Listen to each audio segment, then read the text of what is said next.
الرحمن الرحیم سبح اسم ربک الاعلی الذی خلق فسوى والذی قدر فہدی والذی اخرج المرعى فجعله غثاء احوى۔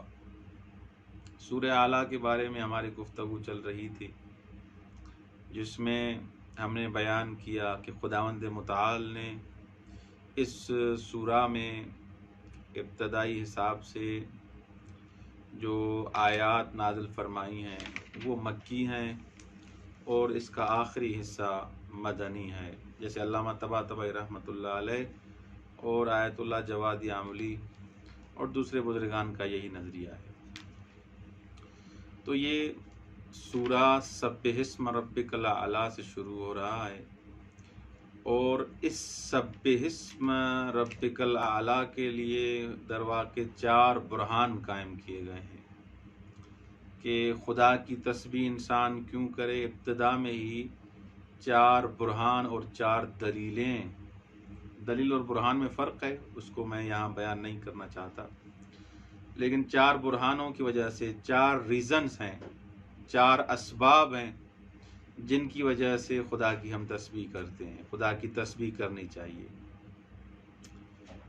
سبح اسم ربک الاعلی نمبر 1 جو برہان یہاں پر قائم کیا گیا، الذی خلق فسوی۔ کیوں تسبیح کرو؟ کیونکہ اس نے تمہیں خلق کیا ہے، اس نے تمہیں مرتب کیا ہے، اس نے تمہیں منظم کیا ہے، اس لیے تسبیح کرو۔ نمبر 2 والذی قدر فہدی، اور خداوند متعال کی تسبیح اس لیے کرو کیونکہ خداوند متعال نے ہر وہ چیز جو تمہارے لیے ضروری تھی اس کو تمہارے لیے معین کر دیا ہے، وہ ساری چیزیں فراہم کر دی گئی ہیں۔ یہ زمین اور آسمان، یہ چرندے، یہ پرندے، یہ سارے تمہارے لیے خلق کیے گئے ہیں۔ والذی اخرج المرعى، اور تیسرا برہان جس کی وجہ سے ہمیں تسبیح پروردگار کرنی چاہیے اس سورہ کے حساب سے، وہ جس نے چراگاہ کو ظاہر کیا۔ مرعا کہتے ہیں چراگاہ کو، یعنی والذی اخرج المرعا، وہ چراگاہ کو وجود میں لایا، اس کو زمین کے اندر سے باہر نکالا۔ یہ جو گندم یا کوئی بھی آپ چیز دیکھتے ہیں جو زمین سے باہر نکلتی ہے، جو گوشہ ہوتا ہے، وہ جو خوشہ یا مثلا وہ جو سلا ہوتا ہے وہ کتنا نازک ہوتا ہے۔ مثلا گندم کا جو سلا یا مثلا وہ جو درخت جو اوپر آ رہا ہے، آپ دیکھتے ہیں کہ وہ بالکل نازک ہوتا ہے، زمین اتنی سخت ہے، حتیٰ کہ پتھر جس میں آپ نے دیکھا ہوگا کہ سبزہ اگا ہوا ہوتا ہے جبلوں پہ، پہاڑوں پہ، لیکن اس پہاڑ اور جبل کی چھاتی سے یہ سبز سلا جو پھوٹ رہا ہے، نکل رہا ہے، یہ کس کی قدرت ہے؟ آیت اللہ کراتی حفظ اللہ استاد بزرگوار ایک مثال اچھی یہاں پر بیان کر رہے تھے کہ اگر کوئی کاغذ کی کشتی بناتا ہے، اگر کسی بچے کے ہاتھ میں ہے، وہ کاغذ کی کشتی اس نے بنائی ہوئی ہے، کاغذ کا اس نے مثلا یا جہاز بنایا ہوا ہے، تو وہ اس سے مثلا اگر 4-5 بیٹے ہیں یا مثلا اور اس کی اولاد ہے، تو اس کا والد پوچھتا ہے کہ یہ جہاز، یہ کاغذ سے جو یہ چیز بنی ہوئی ہے، یہ کس نے بنایا ہے؟ تو پھر مثلا اس کو جواب دیا جاتا ہے زید نے بنایا ہے، علی نے بنایا ہے، کسی نے بنایا ہے، کسی ایک نے بنایا ہے۔ تو وہ فرماتے ہیں کہ ایک چھوٹے سے جہاز جو بنا بھی کاغذ سے ہے، اس کے لیے پوچھا جاتا ہے کہ اس جہاز کو، اس کشتی کو کس نے بنایا؟ یا مثلا جو کوئی ہنرمند اگر کوئی چیز بناتا ہے تو وہ پوچھتے ہیں کہ مثلا یہ تصویر کس نے بنائی ہے، اور یہ مثلا ایئرپلین کس نے بنایا ہے۔ تو جب ان چیزوں کے لیے، کاغذ کی کشتیوں کے لیے یا مثلا لکڑی سے جو چیز بنی ہوئی ہے اس کے لیے ہم پوچھتے ہیں کہ کس نے بنایا ہے؟ کو خداوند متعال نے اتنی بڑی کائنات بنائی، کیا اس کے بنانے کے لیے کسی خالق کی ضرورت نہیں؟ اس کشتی جو کاغذ سے بنی ہوئی تھی اس کے لیے پوچھ رہے ہو کہ یہ کس نے بنائی، بہت اچھی ہے، کتنی خوبصورت ہے، لیکن اس کائنات کے لیے کوئی خالق اور صانع نہیں ہے۔ والذی اخرج المرعى، وہ چراگاہ کو وجود میں لایا اور اسے زمین کے اندر سے باہر نکال۔ اخرج یعنی خارج کرنا، باہر نکالنا، خوب اس معنی میں استعمال ہوتا ہے لفظ والذی اخرج المرعى، جو چراگاہ کو وجود میں لایا اور اسے زمین کے اندر سے باہر نکالا۔ اچھا، حقیقت میں جو انسان یہ چیزیں انجام دیتا ہے، یہ بالکل واضح بات ہے کہ حیوانات کی جو غذا ہے انسانی غذا کی تمہید ہے۔ مثلا حیوانات جو کھاتے ہیں وہ انسانی غذا کی کیا ہوتی ہے؟ تمہید ہوتی ہے، مقدمہ ہوتا ہے ایک حساب سے۔ مثلا اگر کوئی بھینس ہے، گائے ہے، اگر وہ مثلا کوئی چیز کھائے گی، گھاس کھائے گی مثلا، یا جو مثلا اس کی غذا ہوتی ہے وہ دودھ میں تبدیل ہوگی اور وہ دودھ انسان پیے گا۔ یا مثلا جو حیوان جو چیز کھاتا ہے، بکری ہو، گائے ہو، بھینس ہو، یہ جب یہ کھاتے ہیں تو انسان پھر ان کو کھاتا ہے۔ یہ انسان کی غذا کے لیے کیا ہے؟ در واقع تمہید اور مقدمہ ہے۔ تو یہ در واقع فائدہ پھر بھی کس کو پہنچ رہا ہے؟ انسان کو پہنچ رہا ہے۔ جیسے ہم نے جلسہ گزشتہ میں بیان کیا، یہ آپ کے لیے متاع ہے، متاعا لکم ولانعامکم، آپ کے لیے اور آپ کے مویشیوں کے لیے یہ متاع ہے، فائدہ پھر بھی ہے انسان تمہارے لیے۔ یہ خلقت الاشیاء لاجلک، یہ ساری چیزیں ہیں انسان میں نے تمہارے لیے خلق کی ہیں۔ وخلقتک لاجلی، اور تمہیں میں نے اپنے لیے خلق کیا ہے تاکہ تم میرے عبد بنو۔ اچھا، والذی اخرج المرعى، یہ چراگاہ کو اللہ نے بنایا اس زمین کے اندر سے، یہ گھاس اور کھانے کی چیزیں وہ خلق کی تاکہ وہ حیوانات اور انسانات کھائیں۔ فجعلہ غثاء، اس کے بعد خدا نے اسے، اس گھاس کو یا اس غذا کو کیا کیا؟ خشک کیا اور سیاہ قرار دیا۔ جیسے آپ مثلا آپ دیکھتے ہیں کہ جو چیز سبزی ہوتی ہے اگر وہ خشک ہو جاتی ہے تو سیاہ مانند ہو جاتی ہے، کالی ہو جاتی ہے، اس کا رنگ تقریباً کیا ہو جاتا ہے؟ کالا ہو جاتا ہے۔ فجعلہ غثاء، اس کے بعد خدا نے اسے خشک اور سیاہ قرار دیا۔ پھر غثاء کے بعد آتا ہے لفظ احوا۔ مثلا اصل میں جو خشک گھاس کے معنی حساب سے ہے یہاں پر، جو سیلاب کے نتیجے میں جو گھاس باہر نکلتی ہے، اگتی ہے، اس کو کہا جاتا ہے احوا، غثاء احوا۔ یا مثلا جو آپ نے دیگیں پکتے ہوئے دیکھی ہیں تو اس میں جو جوش کھانے سے، جب نیچے سے آگ ہوتی ہے اس دیگ کو، تو جو جوش آتا ہے اس سالن میں یا کسی چیز اس میں دیگ کے اندر، اس کو بھی غصہ کہتے ہیں، کیونکہ تھوڑی دیر کے لیے وہ جوش آئے گا، وہ دیگ پکے گی، وہ کھانا پکے گا، پھر وہ ختم ہو جائے گا۔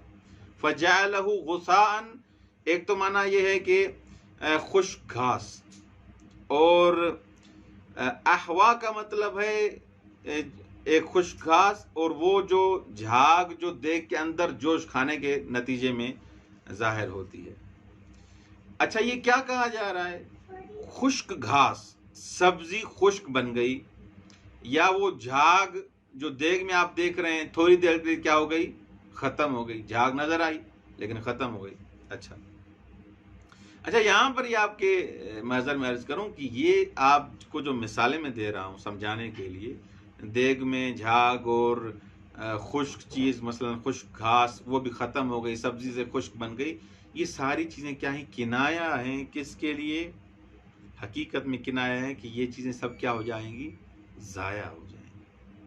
سبزی تھی مزیدار دیکھنے میں ایک تر و تازہ سبزی لیکن خشک بن گئی. اسی طرح وہ جھاگ بھی بلا کرے کچھ دیر کے لیے اس میں جولان آیا، جوش آیا، جوش مار مار کے بلا کرے جب سبزی پک گئی، وہ دیگ پک گئی تو پھر وہ جھاگ ختم. یہ کنایہ کس چیز سے؟ کنایہ ہے کہ یہ سب چیزیں کیا ہیں؟ ضائع ہونے والی ہے. تو یہاں در واقع ایک پیغام بھی ہے. وہ پیغام یہ ہے کہ انسان کو خداوند متعال نے خلق کیا ہے. یہ انسان بچہ ہوتا ہے، پھر نوجوان، نوجوان سے جوان بنتا ہے، بالآخر یہ بوڑھا بنے گا، یہ بوڑھا ہوگا، اس کی عمر بڑھے گی. ایسے نہیں کہ انسان اگر 20 سال کا ہے تو ساری عمر 20 سال ہی کرے گا، نہیں. 15 سال، 20 سال، 25 سال، 40 سال، 60 سال اگر خدا نے اس کو عمر زیادہ دی تو 100 سال مثلا، تو ہمیشہ اس کی جوانی باقی نہیں رہے گی. اگر ابھی وہ تر و تازہ ہے تو فخر نہ کرو. یہ ذہن میں رکھو کہ تم فانی ہو جاؤ گے، فنا ہے تم میں بالآخر. ہمیشہ جوان تو نہیں رہو گے، ہمیشہ تم یہ جوانی تمہاری ہمیشہ تو باقی نہیں رہے گی، تم بالآخر فانی ہو جاؤ گے. اسی لیے یہ آیات اس چیز کی طرف بھی توجہ دلا رہی ہیں کہ ہر چیز جو تر و تازہ ہے وہ یہ تصور نہ کرے کہ ہمیشہ وہ تر و تازہ رہے گی، بالآخر اس کو فنا ہے، اس دنیا سے جانا ہے. ایسے اعمال کرو جن اعمال میں خداوند متعال راضی رہے. اچھا، احوا کے بارے میں ہم بیان کر رہے تھے. احوا حوا سے ہے. حوا یعنی قوہ، قوتن کے وزن پہ ہے، اور ان دونوں کے جو ہے معنی ایک ہی ہے. وہ سبز رنگ جو سیاہی کی طرف مائل ہوتا ہے. مثلا آپ پالک لیں یا ایسی کوئی سبزی جو خشک ہونے لگتی ہے جب، تو اس کا رنگ سیاہی کی طرف مائل ہوتا ہے، سیاہی مانند ہو جاتی ہے وہ سبزی. تو یہ در واقع تعبیر اس لیے ہے کہ خشک گھاس جب یہ گھاس خشک ہونے لگتی ہے آہستہ آہستہ یا یہ کالی ہونے لگتی ہے. اور اب یہ کچھ بزرگان نے یہاں پر یہ بیان کیا ہے کہ خداوند متعال نے یہ تعبیر کیوں استعمال کی ہے. کچھ مفسرین نے تو یہ بیان کیا ہے کہ انسان کو یہ بیان کرنے کے لیے، سمجھانے کے لیے، جیسے آغا قرائتی اور دوسرے بزرگان کی تفاسیر میں نے دیکھا، انہوں نے فرمایا ہے کہ یہ ایسے نہیں کہ یہ گھاس خشک بن گئی ابھی کسی کام کی نہیں، یہ ابھی یہ گھاس جو خشک بن گئی ہے یہ بھی آپ کے لیے فائدہ مند ہے، اس میں بھی کافی اسرار اور راز ہیں. تو خشک گھاس بھی، اسی میں بھی حکمت ہے. گھاس جو تر و تازہ تھی جو خشک ہو گئی اس میں بھی حکمت ہے. بہرحال 3 علتیں بیان کرتے ہیں جو یہ تعبیر استعمال کی گئی ہے.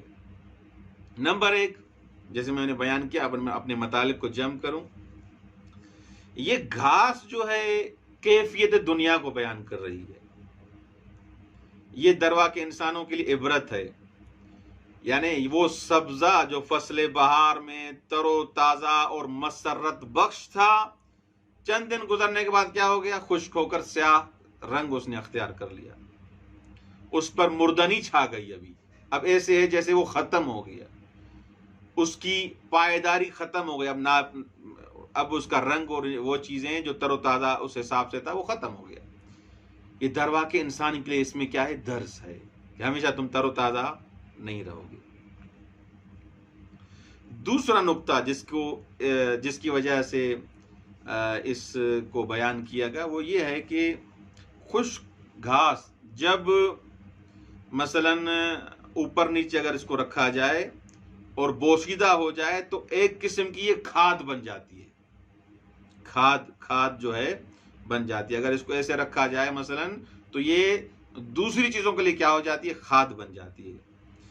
تو جب نئی گھاس انسان اگاتا ہے تو اس کی پرورش کے لیے، اس کی تقویت کے لیے یہی گھاس جو ابھی بوسیدہ بن گئی ہے، خشک بن گئی ہے، اس کے لیے کیا بن جاتی ہے؟ مفید بن جاتی ہے اور زمین کی تقویت کا باعث بنتی ہے.